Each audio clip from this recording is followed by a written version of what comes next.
महाराष्ट्रातील नद्यांवरती पूर परिस्थिती नियंत्रित करण्याच्या उद्देशाने शासनामार्फत आखण्यात आलेल्या रेड लाईन ब्ल्यू लाईनमध्ये बदल करण्याची मागणी बदलापूर शहराचे माजी नगराध्यक्ष राम पातकर यांनी केली आहे। सुरुवातीपासूनच राम पातकर यांनी याबाबत शासनाकडे पाठपुरावा सुरू ठेवला आहे। शासनामार्फत आखण्यात आलेल्या पूर नियंत्रण रेषेमध्ये बांधकाम परवानग्या बाबतीतील नियम चुकीचे असून ते अन्यायकारक असल्याचे राम पातकर यांनी म्हटले आहे। लवकरात लवकर यामध्ये बदल न केल्यास नद्यांलगत मोठ्या प्रमाणात झोपडपट्ट्यांची वाढ होऊन पूर आल्यावर मनुष्यहानी होण्याची शक्यता राम पातकर यांनी व्यक्त केली।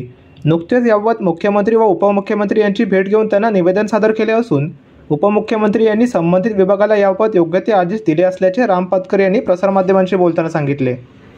महाराष्ट्रातील नद्यांवर पूर परिस्थिती निर्माण होऊ नये म्हणून महाराष्ट्र शासनातर्फे रेड लाईन ब्ल्यू लाईन आखण्यात आली आहे, परंतु ही रेड लाईन ब्ल्यू लाईन चुकीची असून त्यात बदल करण्याची मागणी बदलापूर शहराचे माजी नगराध्यक्ष राम पातकर यांनी केली आहे। गेल्या अनेक दिवसांपासून याबाबत ते पाठपुरावा करत आहेत। नुकतेच उपमुख्यमंत्री देवेंद्र फडणवीस यांची भेट घेऊन त्यांनी याबाबत निवेदनसुद्धा सादर केले।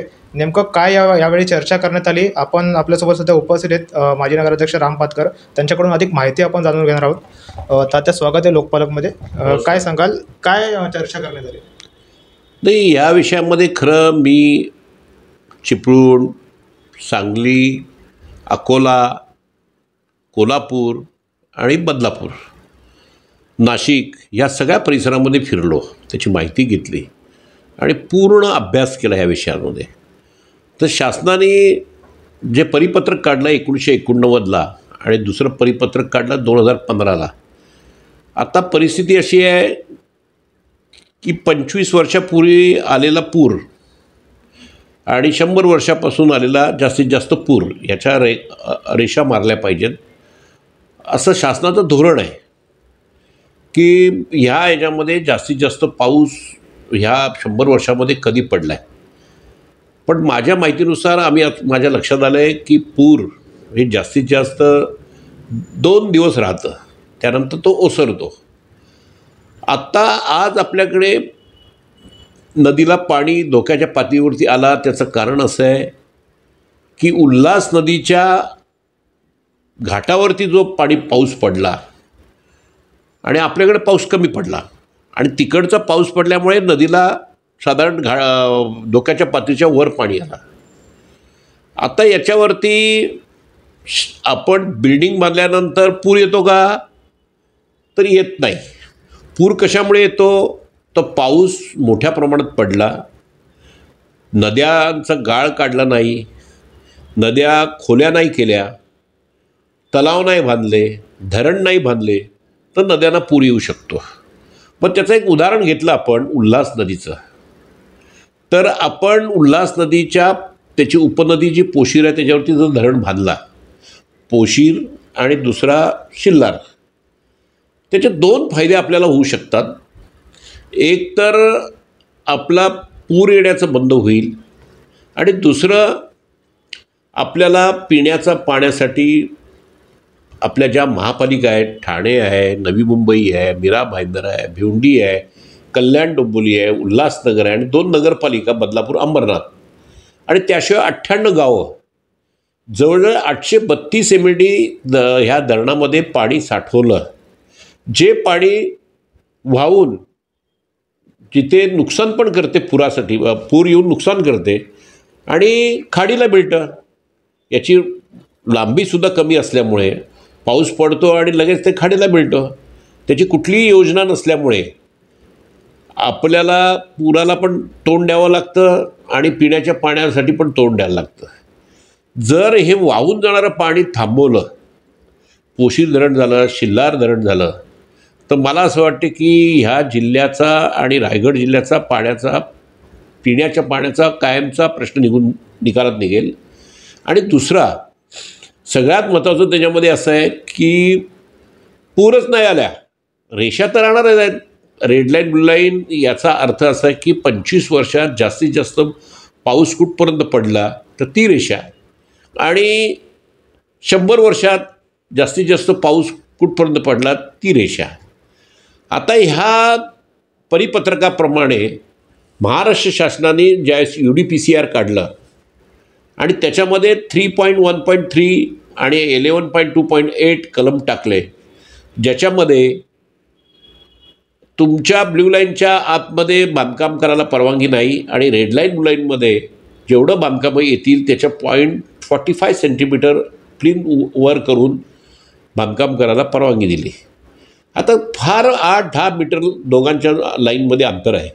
आता हा तर भाग सोडून द्या, पण माझं असं म्हणणं आहे की तुम्ही बांधकामाला परवानगी न देणं म्हणजे बांधकामामुळे पूर येतो का? नाही.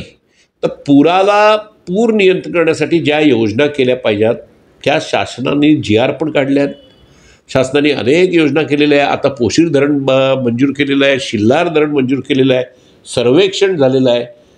सर्वेक्षण होऊन त्याचा DPR तयार झालेला आहे. आता तो जर DPR शासनाकडे मंजुरीला गेला तर मला असं वाटते की हा पुराचा प्रश्न आणि पिण्याच्या पाण्याचा प्रश्न कायमचा निकाल जाईल. सर, आताच तुम्ही वक्तव्य केलं की बांधकाम केल्यामुळे पूर येत नाही, जास्त प्रमाणात पाऊस पडतो त्यामुळे पूर येतो. पण काही ठिकाणी जर आपण बघितलं तर नद्यांचे जे नैसर्गिक नाले आहेत किंवा नद्या आहेत त्या बुजवून त्यावर बांधकाम केलं जातं, त्यामुळे पूर परिस्थिती निर्माण होते, असं नाही वाटत का? असं आहे की हा विषय निराळा आहे की त्याला स्थानिक स्वराज्य संस्थेने कंट्रोल केलं पाहिजे की नाल्यामध्ये नद्यांमध्ये बांधकाम होऊ नये यासाठी फिक्स रेषा मारल्या पाहिजेत. नाल्यापासून त्यांनी 9 मीटर, पूर्वी 15 मीटर होती, आता 9 मीटर आहे आणि आता 30 मीटर इकडे आहे. ही जर लाईन मारली आणि त्याच्या पलीकडे बफर झोन केला आणि त्याच्या पलीकडे बांधकामाला परवानगी द्यायला हरकत नाही.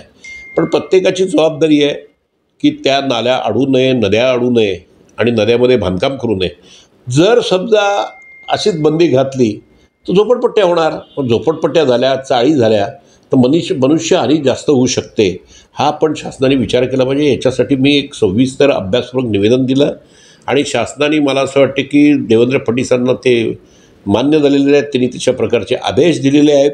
आता शासनाच्या मुख्य सचिव ज्या प्रिन्सिपल सचिव आहेत त्यांनी त्याच्यावरती स्टडी करून सादर करायचं आहे आणि मला असं वाटतं की भविष्यकाळामध्ये मी पूर्णपणे अभ्यास केलेला आहे आणि तो निवेदन दिलेलं आहे. तो शासनाच्या विचाराधीन आहे आणि लवकरात लवकर याच्यावरती पूर्ण महाराष्ट्राचा हा विषय असल्यामुळे नुसता उल्हास नदीचा नाही आहे, पण त्याच्यासाठी एक SOP तयार करायची. ज्या स्थानिक स्वराज्य संस्था गाळ काढण्याचं काम करेल. आता उदाहरण घ्या की आपल्याकडे महालक्ष्मी एक्सप्रेस थांबली आणि थांबली कशामुळे थांबली की त्या चामटोलीच्या भागामध्ये एक आयलँड तयार झाला आहे. तो आयलँड तयार झाल्यामुळे त्याला बॅक प्रेशरने पाणी येतं. तो जर आपण साफ केला, गाळ काढला आणि त्या गाळाची पण खूप किंमत आहे आज. याच्यामध्ये काही स्थानिक संस्था आहेत की ज्या काम करतायत, निस्वार्थपणे काम करतायत, त्यांना काम द्यायचं, त्याच्यातून तो गाळ काढला जाईल, त्यामुळे पात्र साफ होईल, नदीची खोली करणं आवश्यक आहे ते होईल.